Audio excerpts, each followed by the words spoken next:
Hello, welcome back. Is Miss Smith going to do that annoying YouTube intro?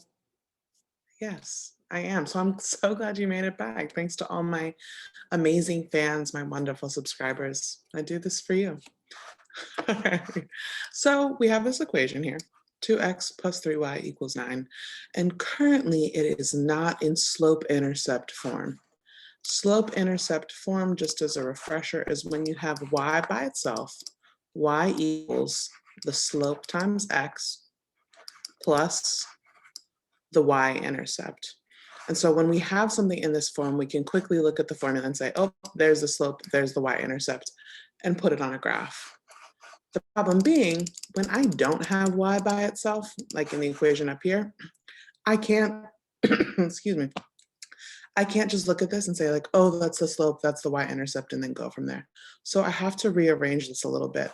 I want to rearrange it so that eventually I get that y equals x by itself. So we're going to rearrange this formula, and what I'm going to do first is, okay, I don't need this 2x here, right? Because I'm trying to get y by itself. So let me take away the 2x. I'm taking it away because it's a positive 2. You always want to do the opposite. And notice that I'm subtracting 2x, not just minus 2, minus 2x. So I go over to this side of my equal sign and I do the same thing. Okay.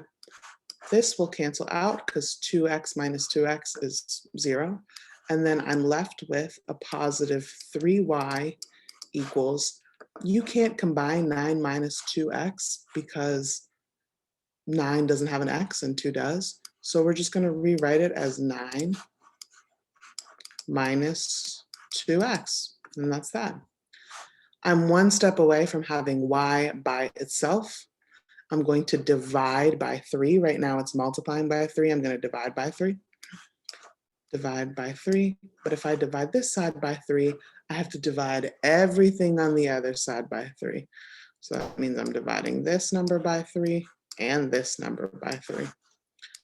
Or you'll see me write it sometimes as just everything being divided by 3. Same idea. Okay. 3 divided by 3 is 1. I finally have 1 y. Let me move everything up here. And then I go to my other side, and again, I'm dividing everything by 3.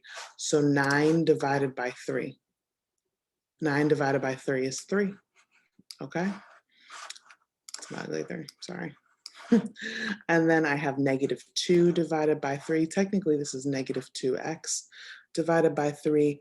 2 doesn't divide into 3 at a nice solid number. Like 9 divided by 3 was a whole number.